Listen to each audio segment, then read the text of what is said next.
जब सरकार ने मुझे इस काबिल समझा कि हम अपने परिवार के साथ कुछ काम कर सकें बेहतर, तो मैं इसको देखता हूँ कि एक पका गला हुआ आम है और उस गले आम से सुनान ला रही है।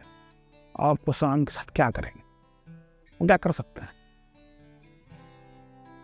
तो बहुत लोग इसको अलग तरीके से सोच सकते हैं, जैसे पिछली सरकार ने सोचा कि हम इसको बेच सकते हैं तो मूंगफली के दाम निकल जाएंगे। तो वो बहुत फेमस मुहावरा है। पर मैंने जब यहाँ अपने लोगों से बात किया, जो मैंने आपको शुरुआत में समझाया कि मेरे पास एक बैकग्राउंड था इस ऑर्गेनाइजेशन का और मुझे पता था कि इसकी मजबूती क्या है। उसको एक मैं इस जिजीविषा की तरह देखूं कि अगर मैं उस आम की गुठली को मिट्टी में दबा देता हूँ और थोड़ा सा खाद पानी देता हूँ तो कुछ ना कुछ तो निकलेगा ही। इस आशा के साथ मैंने यहाँ पे काम शुरू।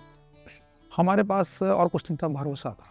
मुझे पता था कि यहाँ के लोग जो यहाँ से छोड़ के गए हुए हैं बाकी ऑर्गेनाइजेशन में, तो मुझे ये समझ में आया कि मेरे पास कंट्री के पास इस समय स्किल की कमी है, इसमें कोई डाउट।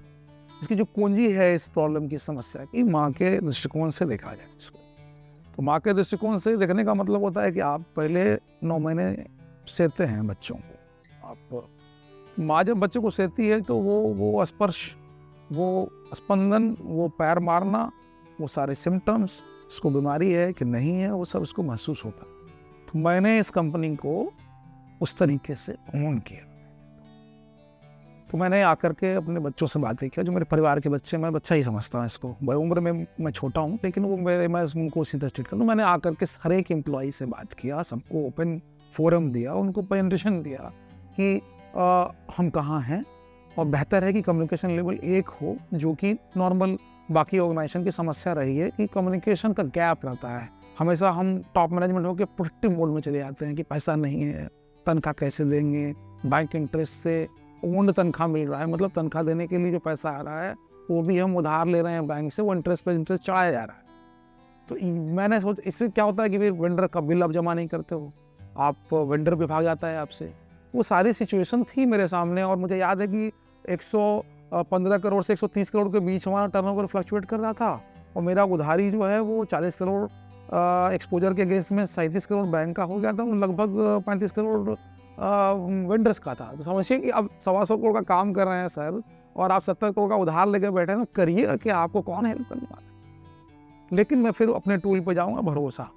तो भरोसा एक ऐसा स्ट्रॉन्ग टूल है जो मुझे समय देता। मेरे पास कुछ और लॉस करने के लिए था नहीं, तो रिस्क ही लेना था।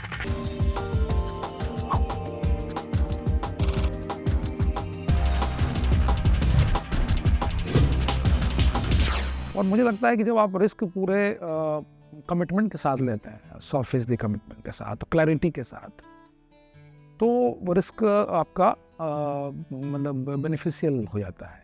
तो हमने देखा कि हमारे पास था क्या। मैंने कोई नया, अगर आप मुझे ठीक से देखिएगा आप मेरे ट्रैक को, हमारे अमृतवेट के ट्रैक को, तो हमने कोई नया काम शुरू नहीं किया। हमने ये डिसाइड किया, हम लोग सारे जो मैनेजमेंट टीम है हमारी, उन्होंने ये डिसाइड किया कि हम वो काम पहले करते हैं जो करते रहे हैं, जो बंद हो गया था। तो आपको याद होगा कि मैंने शुरुआत में कहा था कि हम उन लोगों को वापस लाने में सक्षम हुए जो पहले यहाँ से छोड़ के जा चुके थे। मतलब मसलन कि हमारे एक्सपर्टाइज थी क्रेन, जिसमें नॉर्मली प्रॉफिट मार्जिन ज़्यादा रहता है। तो and we needed such work जिसमें प्रॉफिट मार्जिन ज़्यादा रहे, भले टॉप लाइन कम रहे, और वो स्किल इंडिया में बहुत कम है आज के डेट में। मैं कह सकता हूँ ये L1 पद्धति के कारण। और वो कोई भी टॉम डिक एंड हैरी आकर के मेंटेनेंस के अंदर घुस गया पिछले 25 साल में, उसने तहस नहस सर्वनाश कर दिया इंडस्ट्री का। आज स्टील प्लांट हमारे ऊपर डिपेंडेंट है, बेथवेट के ऊपर। ये 4 साल में हम लोगों ने गेन किया। तो मैं जो कहना चाह रहा हूँ कि हम लोग, मुझे लगा कि हम अकेले ऑर्गेनाइजेशन रहा करते थे कभी, हम और मुकुंद और जेसब, कि हम 50 टन से ऊपर के क्रेन्स जो स्टील मेल्टिंग में या पोर्ट ट्रस्ट में ज़रूरत पड़ता है, वो हम लोग सप्लायर हुआ करते थे। मीनवाइल किसी भी कारण से 20 साल में हमारा वो स्किल ख़त्म हो गया। हमने क्या किया, हम वापस लाए स्किल को, रीहायर किया स्किल को, फिर नए बच्चों को हायर किया एक सैंडविच अप्रोच में। और सैंडविच अप्रोच बना करके स्किल्ड एंड एक्सपीरियंस्ड, ये अप्रोच को कैसे सैंडविच बना करके हम लोग मेंटेनेंस के अंदर एंटर किए, क्रेन मेंटेनेंस। फिर हम पोर्ट के मेंटेनेंस में एंटर किए वापस। चूँकि हमारा ही क्रेन सब जगह उपलब्ध है तो उनकी डिपेंडेंसी भी थी, बड़े आराम से मुझे वहाँ वेलकम मिला। और वेलकम क्या उल्टा हो गया कि आज के डेट में चाहे वो सेल हो, एनएमडीसी हो, एनटीपीसी हो, वो हमारे पीछे पड़ रहते हैं कि हमारा मेंटेनेंस कर लीजिए, क्योंकि उनको डायर नीड थी। अब देखिए नीड है, स्किल मेरे पास नहीं है, स्किल सिर्फ हायर किया हमने, हमारी मशीनें पड़ी बंद थी, हम बनाने लगे गियर आज के डेट में हम 50% 40% मार्जिन बनाते हैं, सीधी सी बात है। तो उसको हमने गेन किया, वो एक एग्जाम्पल बताना चाह रहा हूँ मैं, तो वो एक वर्टिकल खड़ा किया। उसी तरह से फिर हम क्रेन मैन्युफैक्चर करने लगे, फिर से वाटर हैंडलिंग इक्विपमेंट मैन्युफैक्चर करने लगे। फिर हमें लगा कि इसमें तो इंजीनियर्स हमारे भरे पड़े हैं, हम वैसे काम चुने हैं जो इंजीनियर्स करते हैं, रिस्पेक्टिव ऑफ कि आप कौन से इंजीनियर्स हैं। मेरे पास इलेक्ट्रिकल इंजीनियर है, मैकेनिकल इंजीनियर है, सिविल इंजीनियर हैं, केमिकल इंजीनियर हैं। ये 4 बहुत डेडली कॉम्बिनेशन है किसी ऑर्गेनाइजेशन में। तो और उस समय ही अगर आपको ध्यान रहेगा कि बीच में कोरोना का इम्पैक्ट आया और उससे जो लॉजिस्टिक कॉस्ट है वो काफ़ी बढ़ गया। उस समय माननीय हमारे रेल मंत्री थे, जो कि कॉमर्स मिनिस्टर भी थे, माननीय पीयूष गोयल सर, उन्होंने हम सब CMDs की एक मीटिंग बुलाई। उस मीटिंग में उन्होंने ओपन चैलेंज दिया कि कंटेनर कौन बनाएगा। संजोग ऐसा था कि मैं कंटेनर पे ऑलरेडी काम कर रहा था 1.5 साल से, और मैं ISB में पैरेलल मैनेजमेंट भी कर रहा था। उसमें मेरा जो कैप्सन प्रोजेक्ट था वो मैंने जान करके मतलब मुझे दिख गया था कि कंट्री में चूँकि 90% चाइना बनाता है पूरे वर्ल्ड का, हमारी डिपेंडेंसी हमेशा चाइना के ऊपर रहेगी।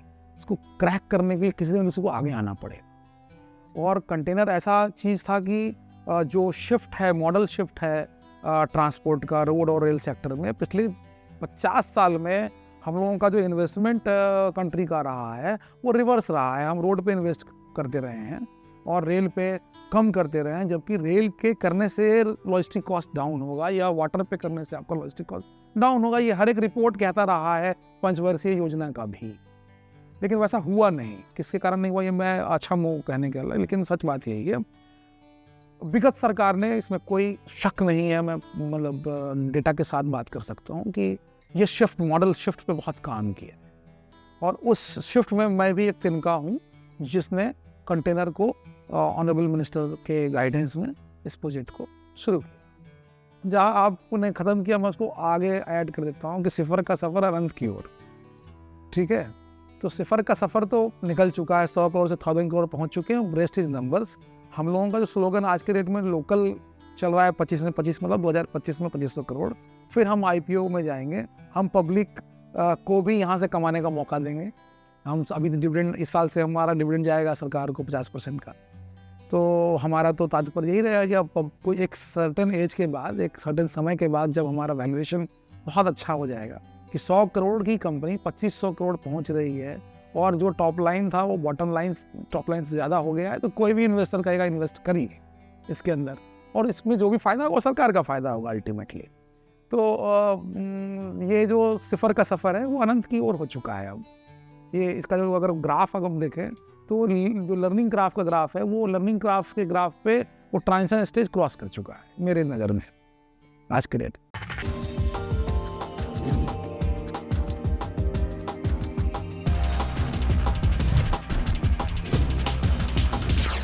कंपनी का स्थिति बिगड़ गया था और धीरे धीरे ये सुधर रहा था। मैं सोचा कि ये प्रोसेस में खुद को भी शामिल करूं तो अच्छा रहेगा, it will be a good experience रहता। अगर ये इसका फंड पोजीशन वगैरह, फाइनेंशियल कंडीशंस अगर ठीक नहीं रहेगा तो भी ये हो सकता है। तो इधर दोनों ही था और ऊपर से लेबर प्रॉब्लम भी था, तो धीरे धीरे वो सब सुधर गया। बीच में तो BIFR में भी चला गया था, फिर मैनेजमेंट चेंज हुआ, धीरे धीरे सुधर रहा है। कंपनी का सपोर्ट भी मिला मिनिस्ट्री से, तो that was also a good thing. मैं इधर आके जो चीज़ पहले मैंने फोकस किया था कि ये कंपनी में सिस्टम्स कितना ठीक ठाक है, तो मेरे को जो लगा कि क्योंकि ये बहुत पुरानी कंपनी है, सिस्टम्स में उतना नहीं ध्यान था, तो उसमें मैं फोकस किया। और अभी आज का दिन में the systems are very strong. हमारा इधर ERP है और ERP in house developed ERP है, वो भी बच्चा सही बनाया हुआ है and it is working very fine. तो that is a strength now for the company. And moreover जो फाइनेंसेस है उसको ठीक ठाक मैनेज किया गया है. With the leadership of our present CMD that was done. उनका तो मार्केट में बहुत ये भी है, सबका साथ जानकारी भी है, तो he helped a lot in reviving the condition of the company. Company is now in good shape. सब कोई अप्रिशिएट करता है. ऐसा नहीं है कि लोग बहुत ख़राब सोचते हैं इसके बारे में. ऐसा नहीं है. लोग अप्रिशिएट करते हैं. जिस स्थिति से अभी उतर के अभी ये स्थिति में पहुंचा कंपनी, दैट इज़ अप्रिशिएबल. इसमें कोई कन्फ्यूजन नहीं है, कोई डाउट नहीं है. Before that, I would like to talk about my strength here. People. That's my biggest resource, and that is the biggest strength of this company. We have here determined a lot of people who are knowledgeable, quite intelligent, and more than everything else, they are very much committed to the cause of the company. Quite understanding a lot of people. They were the real force behind the transition and the changes which have taken place in this company. So management of change was not a difficult task for us because of the cooperation and understanding of my people. Around 14 months I had worked as the director of finance also here because one vacancy was there. And so my role was almost, we were playing in total football, not only me, all the people around here are adoring the phenomena of multitasking. So when we tried to transform the company or to change the company, profit making alone was not in our agenda. We were giving equal preference to all the three bottom lines: people, planet, and profit. First, we had a realization that people are our most important resources. And that is going to be the differentiating factor for us, being the only wagon maker in the public sector.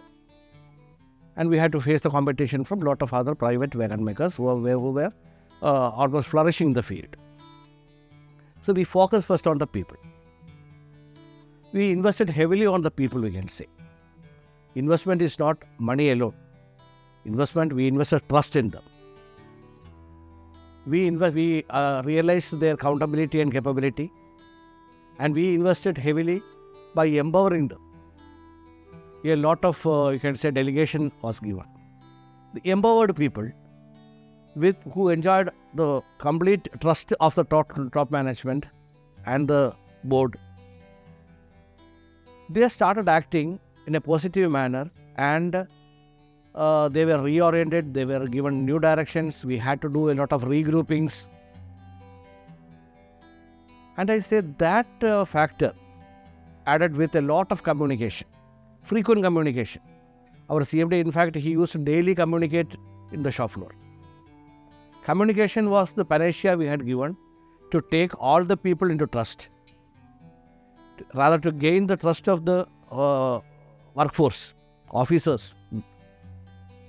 That had played wonders. And when we are treating the people as the best resource, there is a parenting factor. From the steel industry, I was taught that health, safety, welfare, and amenities of the people, they should go to the people, workforce, from the management, like whatever is going to the children from the parents. You did not wait for them to ask or demand.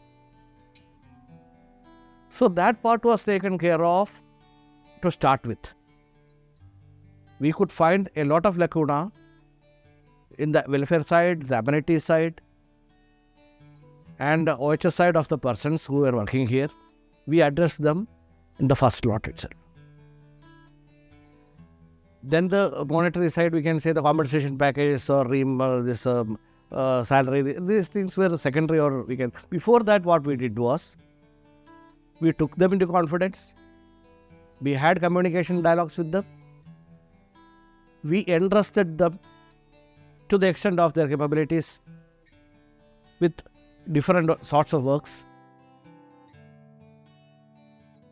They could understand that the management is having trust over us. A positive reaction emerged. From there, the cascading effect, one by one, we could take the company, rather the production lines, productivity, to the level which you are seeing now. Not that we have reached any pinnacle now, or rather, sorry, we did not reach any zenith now. Still, we have got a lot to go further. But the productivity level we have now, we have whatever we have achieved, that is quality-wise as well as quantity-wise. It's comparable to any other similar industry in India. I would like to tell you that we started, basically our factory, or rather the plant, was conventionally making railway freight wagons and some technological equipments like cranes, heavy duty cranes. To come out of this conventional confines, we started with making benches for the railway platforms. The steel benches, that was a product which was out of the conventional line and which we started with for expansion purpose. Last month, we had commissioned ship launching cradles for Hooghly Cochin Shipyard Limited, totally made inside my factory here. Ship launching cradles. So once in a shipyard, the heavy ship will be built, it will be placed on this cradle. That cradle will gradually move down into the waters. So technological equipment. So now at present, we have, I can say we have emerged as a player, reckonable player, after a lot of hard work and a lot of planning and gone behind those activities.